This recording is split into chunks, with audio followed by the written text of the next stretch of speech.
Querido e amado Deus, aqui está a tua noiva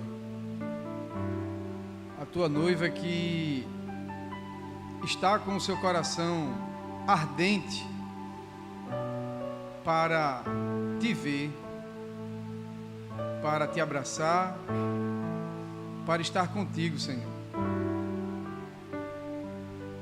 para ver o rosto daquele cordeiro, daquele Galileu,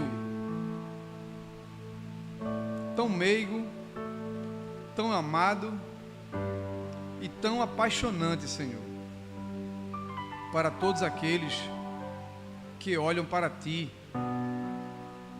com esse olhar, te buscando a Tua presença. Agora, Senhor, a Tua palavra foi lida e nós precisamos, cada um de nós, de ouvir a Tua voz. O desafio do mundo, ele cada dia mais tem aumentado, mas precisamos resisti-lo. E para isso precisamos da palavra e da fé. E a Tua palavra diz que a fé, ela vem pelo ouvir e ouvir a palavra de Deus. Ministra, Senhor, nesta manhã, a cada um dos nossos corações. Fala conosco na nossa individualidade. Aquilo que não que queiramos ouvir, mas aquilo que precisamos ouvir de Ti, Senhor. Fortaleça a sua igreja. Prepara para o arrebatamento da Tua noiva, Senhor. Prepara para a igreja ser tirada aqui da terra, mas com suas vestiduras limpas e lavadas no sangue do Cordeiro. Assim oramos em nome de Jesus. Amém. Amém, meus irmãos. O texto que o pastor Bernardo leu de Josué, capítulo 1, foi lido até o verso 9. Sinceramente, eu digo para vocês que esse texto é um dos textos mais ricos da Bíblia, em uma pequena perícope, um pequeno espaço de escrito. Existem tantas verdades, tantos caminhos que a gente pode trilhar para ouvir a voz de Deus.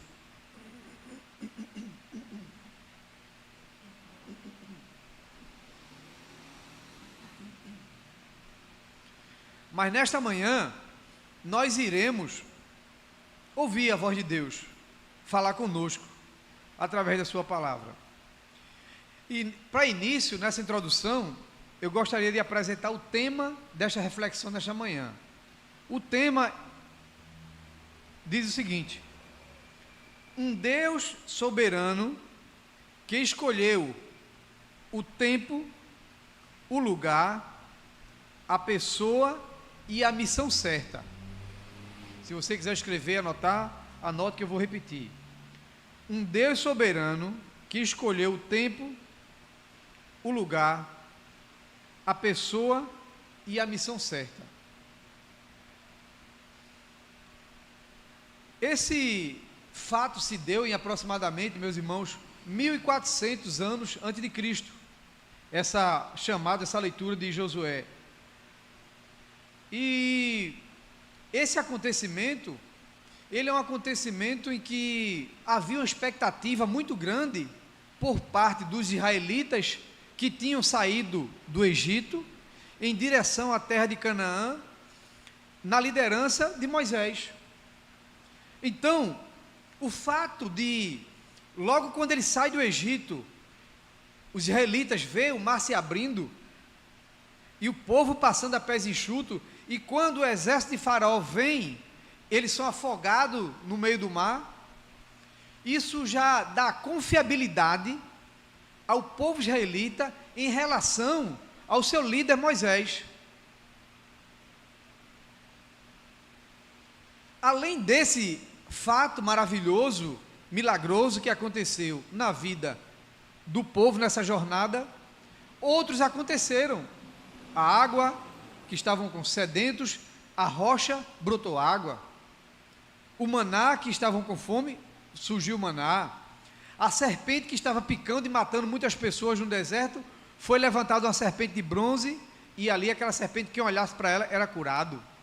Então, a liderança de Moisés estava autenticada, estava validada diante dos israelitas, que Moisés de fato era o homem de Deus, de fato era o homem que Deus tinha escolhido para tirar o povo do Egito da escravidão e os colocá-los numa terra prometida, que era a terra de Canaã.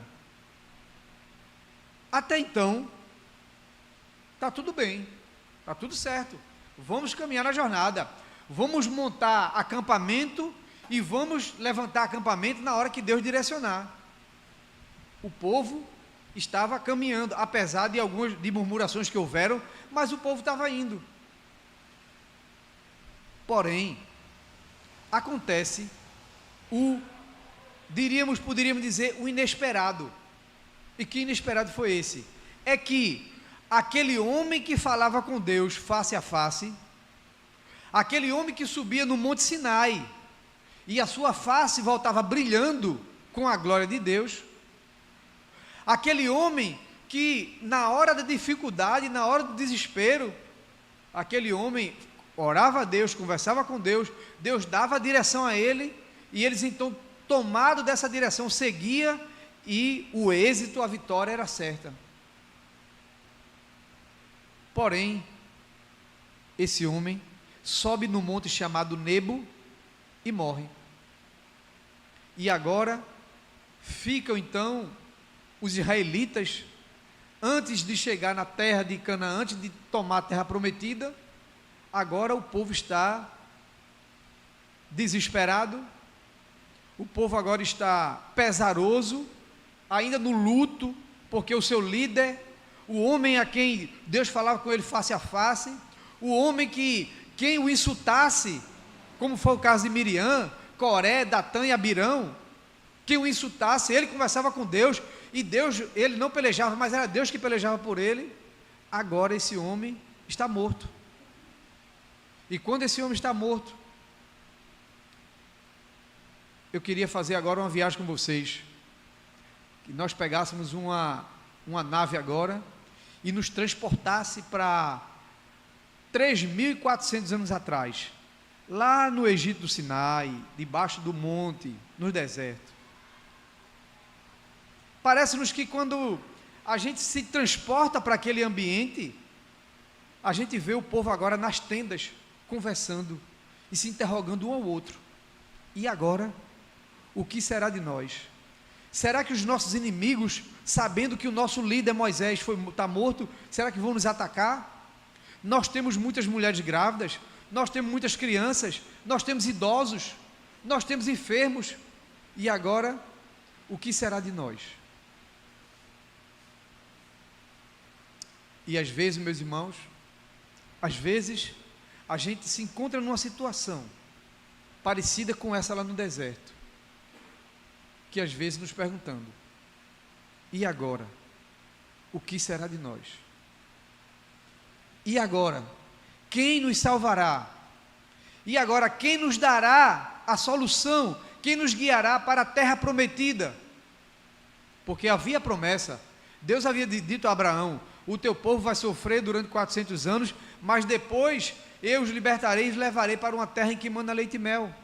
Então a expectativa havia no coração dos israelitas sobre essa terra, mas até então ele não estava na terra, ele estava ainda no deserto. E agora, o que será de nós? Se você chegou aqui nessa manhã com o seu coração pesaroso e dizendo e perguntando a Deus, Deus, e agora? O que é que eu vou fazer? Que decisão eu vou tomar? Para onde é que eu vou? Como é que vai ser feito? A resposta para você, de Deus nessa manhã, é: confie absolutamente nele. Deposite toda a sua confiança nele, porque assim como ele fez no deserto, se é necessário o sobrenatural acontecer, como aconteceu com o Rio Jordão, Ele vai fazer na tua vida. Louvado seja o nome de Jesus. Ele não mudou. Ele é o mesmo. Então, se você chega aqui e acha que Deus não vai falar com você,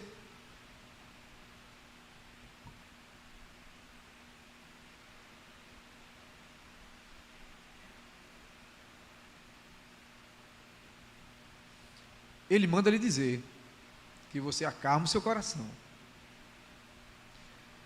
Aquilo que você não está vendo, Ele está fazendo. Você não precisa ver o trabalhar de Deus. Você vai ver a glória dEle quando você chegar na terra prometida. Mas até chegar lá, Ele quer que você confie nele.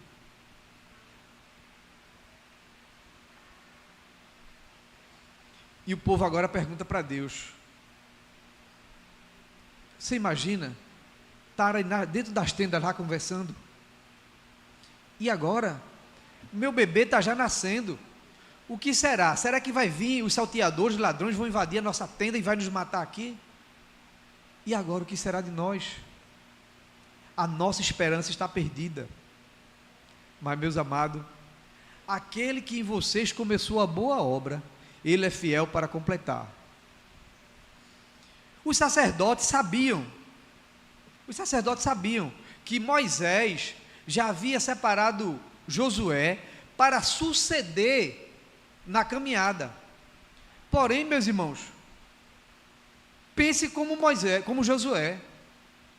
Josué está na tenda dele e o sacerdote bate na tenda de Josué. Josué, o luto, os 30 dias de luto já acabou. Estamos no deserto e precisamos adentrar a terra de Canaã, que é promessa. E Josué está lá dentro. Deixa eu orar mais um pouquinho. Tá bom. Então amanhã a gente volta. Os sacerdotes dão as costas, vão, no outro dia bate de novo. Josué, vamos embora, Josué. Vamos levantar tenda e vamos para dentro da terra de Canaã. E Josué permanece lá, até o ponto de ele mesmo escrever no verso 1. Agora olhe para a sua Bíblia, e o que é que diz no verso 1? Depois que Moisés, servo do Senhor, morreu, o Senhor falou a Josué, filho de Nun, auxiliar de Moisés, dizendo: Moisés, meu servo, está morto. Levante-se, ou prepare-se agora e passe esse Jordão. Então, meus irmãos, apesar de que Josué já tinha sido forjado por Deus, apesar de Josué já saber que ele iria suceder, iria dar continuidade, iria entrar na terra de Canaã, mas não era fácil não, meus irmãos. Se coloque no lugar de Josué, que você vai entender o peso de responsabilidade é de você ter 2, 3 milhões de pessoas sobre a sua responsabilidade, sabendo que lá na terra que ele já tinha ido, quando ele foi espiar a terra, tinha gigantes. Ele não tinha um exército preparado para enfrentar em terra estranha, porque uma coisa, quando a gente pensa em guerra, em acampamento de guerra, em batalha, uma coisa é você batalhar no ambiente que você conhece, e outra coisa é você entrar num ambiente que você desconhece. Apesar dele ter ido lá, mas rapidamente voltou como espia, mas não tinha as trincheiras, os detalhes que existiam esperando.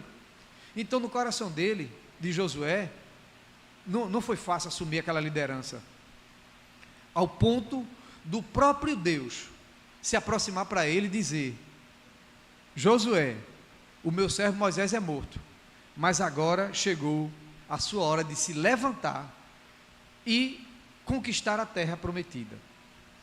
Então, meus irmãos, como tema dessa reflexão nessa manhã é um Deus soberano que escolheu o tempo, o lugar, a pessoa e a missão.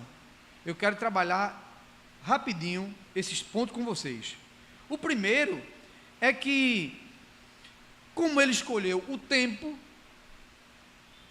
eu gostaria que você refletisse comigo, quando a gente pensa em que ele escolhe o tempo, nós pensássemos em tantos homens que ele escolheu para grandes obras. Poderíamos pensar, por exemplo, Gideão. Ele, no tempo de Gideão, ele levantou Gideão para vencer os midianitas. Se a gente pensa em Davi, a gente vai lembrar que Davi, ele tira de trás das malhadas para assumir um reino, um desgoverno de Saul, e unifica o reinado e reina sobre Jerusalém, sobre Judá. Então, se a gente pensa em Paulo, ele chama Paulo para ser o pregador dos gentios. Então, se a gente pensa nos 12 apóstolos, a gente pensa lá na praia da Galileia, quando ele se encontra com alguns deles lá e os chama para ser pescadores de homens. Vocês agora em diante não serão mais pescadores de peixe, mas serão os pescadores de homens.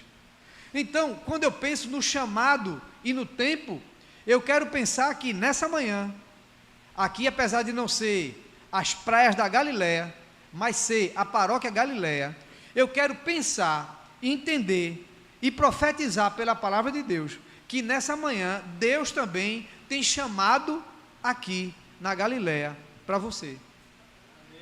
Assim como ele chamou, eu vou citar aqui alguns do quais ele chamou. Eu posso dizer para você, Obadias estava por trás das malhadas, tomando conta lá dos gados, e quando ele chega na praça de Israel, quando ele chega no meio da liderança de Israel, ele vai dizer assim: eu não sou profeta e nem sou filho de profeta, mas Deus me arrancou lá de trás das malhadas para denunciar a Israel o seu pecado e a Jacó a sua transgressão. Ele tem chamado, em todo o tempo ele chamou Abraão, lá em Ur dos Caldeus: sai da tua terra e da tua parentela, para uma terra que eu tenho, que eu vou te mostrar. Então, em todo o tempo na Bíblia, Deus sempre teve o seu chamado. Ele sempre chamou homens para obras e missões específicas. E ele, nessa manhã, ele convoca você, ele chama você para a obra que ele tem para realizar na sua vida. Eu confesso a vocês que nesses últimos dias, aqui nessa paróquia, Deus ele tem feito grandes coisas. Deus tem levantado 300 de Gideão, e esse 300 de Gideão tem feito coisas que somente a ação de Deus, somente o poder de Deus ele poderia fazer. Nós iremos passar um videozinho rapidinho aqui depois, nos avisos, mas ontem nós estivemos, a equipe do Ministério Infantil dessa paróquia foi fazer um trabalho ontem lá na paróquia Filadélfia, e lá deu aproximadamente 35, aproximadamente 40 crianças, e meus irmãos, para quem estava lá, viu como Deus tratou aquelas crianças. A gente viu como Deus abraçou aquelas crianças com o seu amor. Então, meus irmãos, não é porque fulano ou fulana é que é muito bom, mas não tem nada, ninguém é bom. Quem é bom é Cristo, e Ele tem estendido a sua mão sobre sua igreja, sobre esse povo, e esse povo tem feito a diferença para a glória e para a honra e louvor unicamente dEle. Então, em todo o tempo, Deus está levantando um povo, e Deus nesse tempo levantou um povo aqui na Galileia. Agora eu faço uma pergunta para você: o que é que você está fazendo da sua vida? Tem, dentro desse meio, desse grupo dos Gideões, tem vaga para mais? Tem. O Senhor disse: grande é a seara. Jesus disse isso, mas poucos são os obreiros. Então, se você porventura chegou aqui nessa manhã e está com o seu dom e talento enterrado, nessa manhã Deus lhe chama e desenterra seus talentos, para você colocar a mão no arado, porque aquele que põe a mão no arado, ele não pode voltar atrás. Amém, igreja? Amém. Então, vamos continuar. Então, meus irmãos, diante do que nós falamos sobre a questão do o tempo, é esse tempo que Deus está nos chamando. O lugar, é esse lugar que Deus nos chama. E a missão? A missão, Deus tem uma missão específica para cada um. Como é que eu vou saber, Edmar, a minha missão? A missão vai ser desenvolvida na medida em que você está realizando a obra do Senhor, e Deus vai confirmando aquilo que você está fazendo. Então eu não preciso fazer uma prova de Enem, eu não preciso fazer uma prova de uma IA, uma inteligência artificial, para descobrir o seu dom, o seu talento. É só você estar no meio de nós. É simples. Esteja no discipulado conosco, esteja no evangelismo, esteja na oração, esteja nas vigílias, esteja no culto, que o seu dom vai ser revelado aqui nesse lugar. Louvado seja o nome do Senhor. Porque, meus irmãos, não tem mistério. Não tem mistério. O que Deus dá, dá. Ele disse a Moisés: Moisés, é você que vai, eu estou lhe levantando, eu estou lhe constituindo, eu já lhe dei unção, eu já lhe dei graça, é você que vai fazer o povo herdar a terra de Canaã. Será que você está ouvindo a voz de Deus no seu coração? Ele está falando. Amém? Louvado seja Deus. O segundo ponto que eu quero falar com vocês é com relação, meus irmãos, ao tempo que aconteceu na vida de Josué. Ora, eu queria ler com vocês Deuteronômio capítulo 1, versículo 38. Josué teve um tempo, esse tempo Deus estava forjando o caráter de Josué. Esse tempo Josué estava debaixo. Tem o texto aí, Mídia? Ele vai botar a mídia ali. Esse tempo ele estava exatamente sendo forjado por Deus. E a gente vai ler agora alguns textos que a mídia vai postar ali para vocês acompanharem também. O primeiro é Deuteronômio capítulo 1, 38. Olha o que diz o texto: Josué, filho de Nun, que estava diante de você, ele é quem vai entrar. Anime-o, porque ele fará com que Israel receba por herança. Eu vou para o segundo texto, Deuteronômio 3, 21 e 22.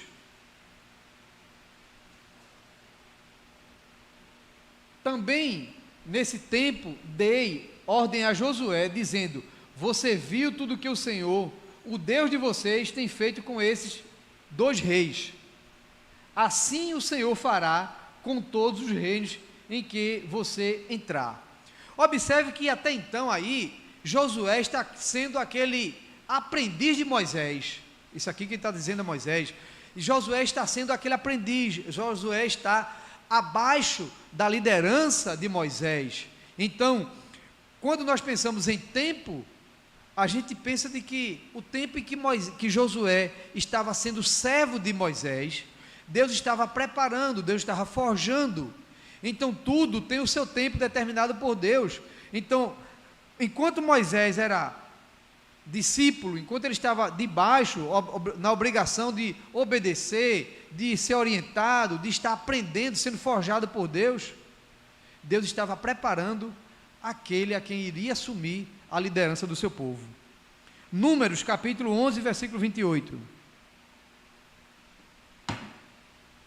Diz assim: Josué, filho de Nun, auxiliar de Moisés, um dos seus escolhidos, respondeu e disse: Moisés, meu senhor, ordene para que parem com isso. E por último, eu vou ler com vocês 1 Pedro 5 e 6. 1 Pedro 5 e 6. Portanto, humilhem-se debaixo da poderosa mão de Deus, para que Ele, ao seu tempo oportuno, Ele vos exalte. Como nós sabemos que a palavra exaltar, ela não é de propriedade da criatura, mas sim do Criador. Nenhuma pessoa que foi criada, ela pode se exaltar. Eu fui procurar no grego o que significaria, qual o entendimento real dessa palavra se exalta, né? Porque fica essa tradução do João Ferreira de Almeida, quando ele diz assim: para que ao seu tempo Deus os exalte. Então, você disse, vai chegar um tempo que eu vou ser exaltado, né? Só que o Evangelho que Jesus nos ensina é que nós devemos cada dia nos humilhar. João disse, importa que eu desça para que ele cresça. Então, na verdade, a intenção do autor aí não é querer dizer que a pessoa vai ser exaltada, mas que a pessoa, ela vai permanecer firme, ela não vai cair. Humilhai-vos debaixo da potente mão do Senhor, para que o seu tempo Deus lhe conduza, você vai permanecer firme, fiel. Então, esse exaltar aí não é exaltar de soberba, de orgulho, muito pelo contrário. Então, meus irmãos, quando nós pensamos no tempo, agora nós iremos para o segundo ponto, que vai ser o lugar e a missão. Considerando a revelação progressiva e a ação de Deus na cronologia dos fatos históricos, observamos que Deus chamou pessoas em determinados lugares. E aqui na paróquia Galileia, nessa manhã, Ele chama a mim e chama a você. Quando pensamos na pessoa certa, aqui tem um diferencial. Havia um homem que também possuía grandes habilidades nesse mesmo período, nesse mesmo contexto de deserto. Quem era esse homem? Vocês sabem, era um homem chamado Caleb. Caleb foi aquele companheiro de Josué, que quando Moisés mandou espiar a terra, foram 12 espias, e dos 12, somente Josué e Caleb vieram na expectativa dizendo, o Senhor nos dará vitória. Os 10 espias disseram, Josué, Moisés, lá a terra é muito boa, o cacho de uva está aqui, mas tem uma dificuldade muito grande. E qual é a dificuldade que vocês têm, representante das outras tribos? Ele disse, é que lá tem gigante, é que lá tem o impossível, lá tem a impossibilidade da gente vencer, porque nós somos pequenos, nós não temos um grande exército, nós não temos homens preparados. Lá tem gigante, lá tem dificuldade, lá é impossível chegar, lá é impossível transpor, lá é impossível cruzar. Mas Josué e Caleb disse, vocês estão certos, lá tem gigante, lá é difícil, é inóspito, a cidade é murada, é cercada, os soldados estão de cada esquina, tem vigilante, tem atalaia, tem sentinela, tudo isso que vocês falaram é verdade, mas vocês estão esquecendo de um detalhe. Mas que detalhe, Josué? Qual é o detalhe, Caleb? O detalhe é que maior é o que está conosco. Com eles estão o braço da carne, mas conosco está o Senhor dos exércitos, que nunca perdeu uma batalha. Louvado seja o nome do Senhor. Então, esse Caleb, que era companheiro de Josué, que estava lá também aprendendo com Moisés, com Josué, batalhando as batalhas, as lutas, as guerras,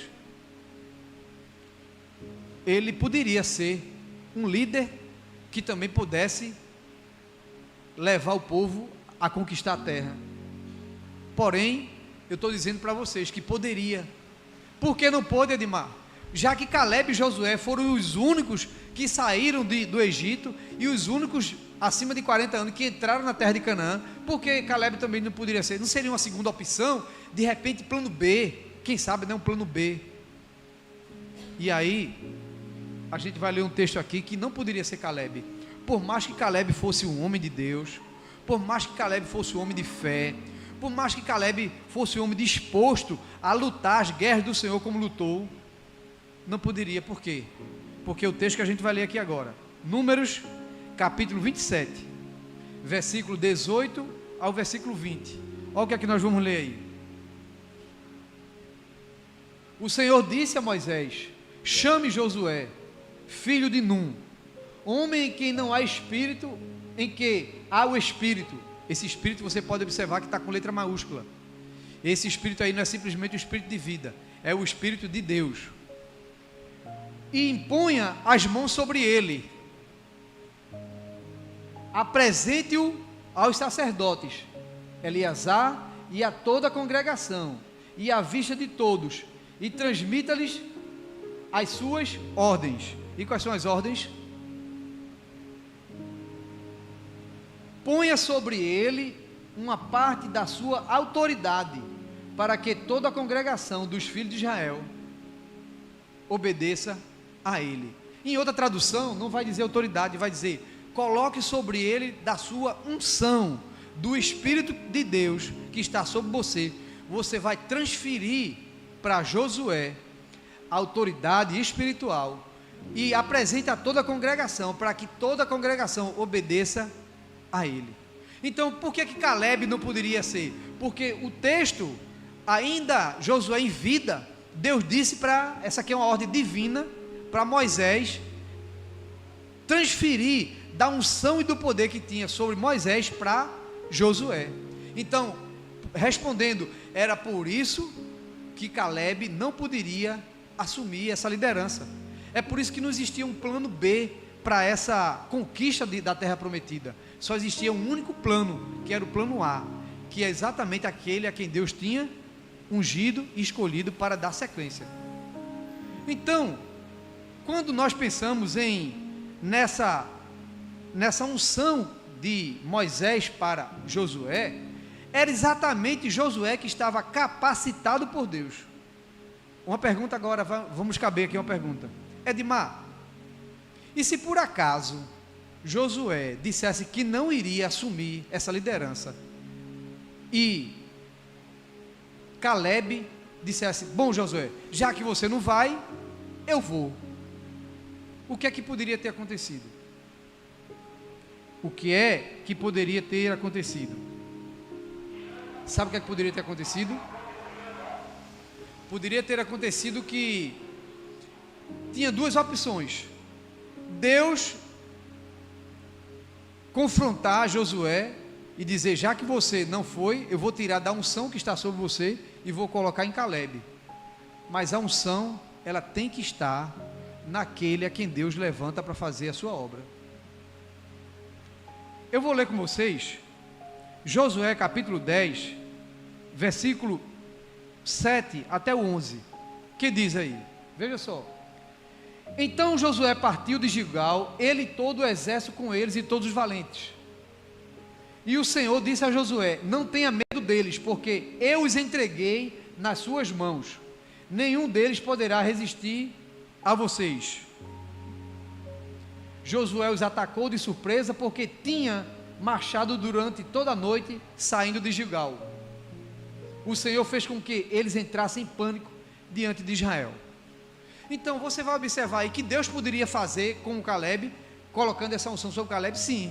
Mas tem uma coisa aqui, tem uma observação que a gente precisa fazer. Observe que quem está fazendo a ação, que está agindo, não é Josué, mas o texto está dizendo assim: e Deus, o Senhor fez com que eles entrassem em pânico. Quem foi que fez com que eles entrassem em pânico? Foi Deus. O poder está em Deus, a ação está em Deus, as maravilhas quem faz é Deus, não é o homem. Então, na hora que a gente compreende que poderia ter sido Caleb, mas tem que haver esse diferencial, quem vai fazer é Deus, mas apesar de Deus fazer, ele escolher quem ele quer. E outro texto que a gente vai ler vai ser 1 Coríntios capítulo 2, versículo 1. O texto diz assim: irmãos, quando eu estive com vocês, anunciando-lhes o mistério de Deus, não os fiz com ostentação de linguagem ou sabedoria, porque decidi nada saber entre vocês, a não ser Jesus Cristo e este crucificado. E foi em fraqueza e temor, e grande tremor, que eu estive entre vocês. A minha palavra e a minha pregação não consistiram em linguagem persuasiva. Olhe que Paulo era doutor da lei, Paulo tinha uma boa oratória, Paulo era um bom expositor, mas ele vai dizer aqui, eu não fui com vocês em linguagem persuasiva, de sabedoria em outra tradução vai dizer assim, em sabedoria humana, mas em demonstração do Espírito e de poder. Então, meus irmãos, veja que aquele a quem Deus, lembra lá de Atos capítulo 9, quando Saulo estava perseguindo a igreja, e Deus toma Saulo, e Saulo diz assim, quem és, Senhor? E ele diz assim, eu sou Jesus a quem você persegue. E quando Deus vai falar com Ananias, Ananias, vá à rua chamada direita, aí Ananias vai dizer assim, Senhor, esse Saulo, é esse mesmo que o Senhor está falando? Aí Jesus vai dizer para ele, sim, é ele mesmo. Mas Senhor, esse homem tem perseguido a tua igreja. Aí ele vai dizer para Ananias, Ananias, você vá, porque esse para mim, ele é um vaso escolhido. Então, quando a gente pensa, meus irmãos, na obra de Deus, na ação de Deus, a gente vai ver que Deus escolhe, Deus tem os seus escolhidos, e nessa manhã, está na minha frente, os escolhidos de Deus, para fazer que o povo herde a terra de Canaã, é através das suas mãos, é através da sua boca, é através da sua ação, é através do amor que Deus vai lhe derramar na sua vida, que você vai fazer o povo sair que estão nas trevas, para a sua maravilhosa luz. Mas tem uma pergunta, Paulo perguntou aos romanos, como ouvirão, se não há quem pregue? E como pregarão, se não forem enviados? Nessa manhã, a paróquia Galileia, ela se dispõe em preparar, em habilitar, em oração e unção de Deus, da graça de Deus que está nesse lugar, derramar sobre a sua vida, e você sair por aí também, pregando esse evangelho de poder e de salvação, e tirando muitos que estão em trevas, e trazendo para a maravilhosa luz de Cristo. Então é isso. Então, mas não é com palavras, veja o versículo posterior, para que a fé que vocês têm, não se apoiasse em sabedoria humana, mas no poder de Deus. Então, Paulo está dizendo assim, eu vou fazer a obra, mas eu não posso fazer pela força do meu braço, eu não posso fazer com o meu intelecto, mas eu fiz pós-doutorado, eu faço mestrado, eu tenho sua faculdade e a minha faculdade, para a obra de Deus vai servir para nos auxiliar, mas ela não é o essencial que Deus precisa. O que Deus precisa do essencial é um coração disposto, e um coração que diga assim, Senhor, eu não sei fazer, eu não posso, eu sou fraco, eu não tenho as aptidões, mas eu coloco nas tuas mãos a minha vida, faça da minha vida aquilo que o Senhor quer fazer, e você vai ver que aquele Josué que era anônimo, aquele Josué que estava no pé do sopé, enquanto Moisés falava face a face, lá no cume do monte, com Deus, você vai ver que esses Josués que estão na minha frente, vocês vão ver que Deus vai fazer grande coisa no meio de vocês. Somente assim, meus irmãos, a gente compreende que quando Deus convoca Josué, Deus ele escolheu um tempo apropriado, um lugar para fazer a missão, a pessoa e a missão certa. Nada aqui vai estar errado. Então aqui nós temos o tempo certo, o lugar certo, a pessoa certa e a missão certa para fazer. Amém? Nós aqui da Paróquia Galileia, nós não estamos ainda em dúvida, nós não estamos ainda cocheando em dois pensamentos, para onde é que Deus iria nos levar e o que é que Deus queria que nós fizéssemos. Estávamos assim no início da missão, da obra, mas depois que a gente colocou a mão no arado, aquele que soprou o vento na vida de Moisés, aquele que soprou o vento para que o barquinho de Moisés fosse parar lá naquele mar de junco e parasse nos braços da princesa, assim mesmo, esse vento tem soprado nesse lugar, e esse vento ele tem direcionado a sua igreja para o centro da vontade de Deus.